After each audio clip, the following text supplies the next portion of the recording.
علی کو راستے میں ایک پرانا قلم ملا۔ گھر آ کر اس نے کاغذ پر لکھا، میرے پاس نیا فون ہو۔ اگلے دن واقعی نیا فون میز پر رکھا تھا۔ وہ حیران رہ گیا۔ لالچ میں آ کر اس نے سب کچھ مانگ لیا، مگر اگلی صبح قلم غائب تھا اور سب کچھ واپس چلا گیا۔ بس ایک جملہ رہ گیا، شکر میں جادو ہے، لالچ میں سزا۔ ایک دن شیر نے گیدڑ سے کہا، آج دیکھتے ہیں کون زیادہ سمجھدار ہے۔ گیدڑ بولا، حضور مقابلہ عقل کا ہو یا کھانے کا؟ شیر گرجا، عقل کا۔ گیدڑ نے فوراً کہا، تو پھر آپ پہلے ہی ہار گئے۔ شیر بودنا گیا، کیوں؟ گیدڑ ہنسا، کیونکہ جس نے مجھ سے مقابلہ سوچا وہ عقل والا کیسے ہو سکتا ہے؟ سب جاندار ہنسنے لگے۔ شیر نے دم مارنے کی کوشش کی۔ گیدڑ بھاگتا بولا، حضور ہار مان لیجئے، دم سے عقل نہیں بڑھتی۔ آپ سب کمنٹ کر کے بتائیں کون زیادہ عقل مند ہے، شیر یا گیدڑ؟ احمد ایک محنتی اور ذمہ دار بچہ تھا۔ وہ روز صبح جلدی اٹھتا، ناشتہ کرتا اور اسکول سب سے پہلے پہنچ جاتا۔ جب باقی بچے آتے وہ پہلے ہی اپنی کتابیں کھول کر سبق دہرا رہا ہوتا۔ استاد جی اس کی پابندی وقت سے بہت خوش تھے۔ ایک دن اسمبلی میں استاد نے کہا، ہم سب کو احمد کی طرح وقت کا خیال رکھنا چاہیے۔ احمد شرما کر مسکرایا۔ اس دن کے بعد سب بچے وقت پر آنے لگے۔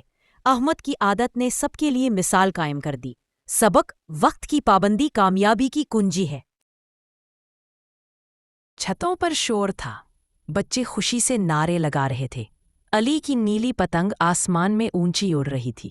دھوپ نرم تھی، ہوا خوشگوار۔ حسان بولا، پتنگ کیوں اڑتی ہے پتہ ہے؟ علی ہنسا، آزاد ہے، بس دھاگا اسے راستہ دکھاتا ہے۔ اچانک ایک جھٹکا لگا، پتنگ کاٹ گئی۔ بچے دوڑتے ہوئے گلیوں میں گم ہو گئے۔ علی نے آسمان دیکھا، مسکرا کر بولا، کچھ خواب بھی ایسے ہی ہوتے ہیں، کاٹ جاتے ہیں مگر آسمان پر اپنی جھلک چھوڑ جاتے ہیں۔ حسان نے کہا، اور وہی جھلک زندگی کو خوبصورت بناتی ہے۔ جنگل میں ایک بندر کو ایک چمکتا کیلا ملا۔ خوش ہوا، فوراً درخت پر چڑھ گیا کہ کہیں کوئی دیکھ نہ لے۔ چھپاتے چھپاتے ہاتھ پھسلا اور کیلا نیچے گر گیا۔ وہ بھاگا مگر تب تک دوسرا بندر اسے اٹھا چکا تھا۔ وہ رک گیا، اداس ہو کر دیکھنے لگا۔ اچانک دوسرے بندر نے کیلا آدھا توڑ کر اس کے سامنے رکھ دیا۔ تب اس نے جانا، خوشی چھپانے سے نہیں بانٹنے سے بڑھتی ہے۔ بچہ، امی آج استاذہ نے کہا کہ اسلام سب سے خوبصورت دین ہے، کیوں؟ امی بیٹا کیونکہ اسلام ہمیں محبت، سچائی اور عدل سکھاتا ہے۔ بچہ، یعنی ہم سب کے ساتھ اچھا برتاؤ کریں، بالکل، چاہے وہ کوئی بھی ہو، رنگ یا زبان کچھ بھی ہو۔ بچہ، اور نماز پڑھنا بھی اسی کا حصہ ہے۔ جی ہاں، نماز ہمیں اللہ سے جوڑتی ہے اور دل کو سکون دیتی ہے۔ بچہ مسکرا کر، پھر میں آج کی نماز وقت پر پڑھوں گا۔ ماشاءاللہ، یہی تو اصل اسلام ہے۔ ایک دن بلی نے چوہے کو پکڑنے کا پلان بنایا۔ بلی نے دودھ کا پیالہ رکھا اور خود پردے کے پیچھے چھپ گئی۔ چوہا بولا، آج تو مفت کی دعوت ہے۔ جیسے ہی آگے بڑھا، بلی نے چھلانگ لگائی مگر پاؤں پھسل گیا اور سیدھا دودھ میں جا گری۔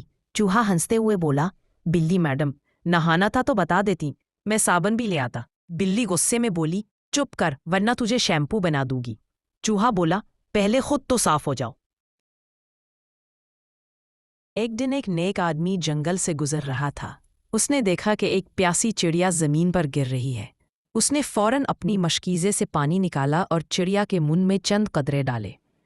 چڑیا نے آنکھیں کھولی اور اڑ گئی۔ کچھ دن بعد وہی آدمی ایک سفر پر گیا۔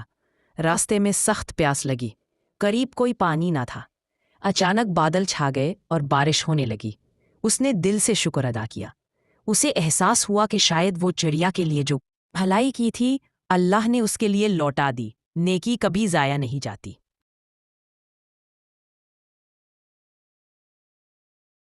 ایک ننھی سی بچی اپنی ماں کے ساتھ بازار گئی۔ بچی کی آنکھوں میں تجسس بھرا تھا۔ وہ ہر چیز کو حیرت سے دیکھ رہی تھی۔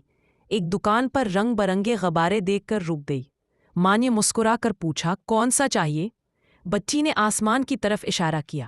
امی، مجھے وہ والا چاہیے جو اڑ جائے، جیسے خواب اڑتے ہیں۔ ماں نے غبارہ خریدا، دھاگا پکڑایا اور کہا، خوابوں کو اڑنے دو مگر دل سے بندھے رہنے دو۔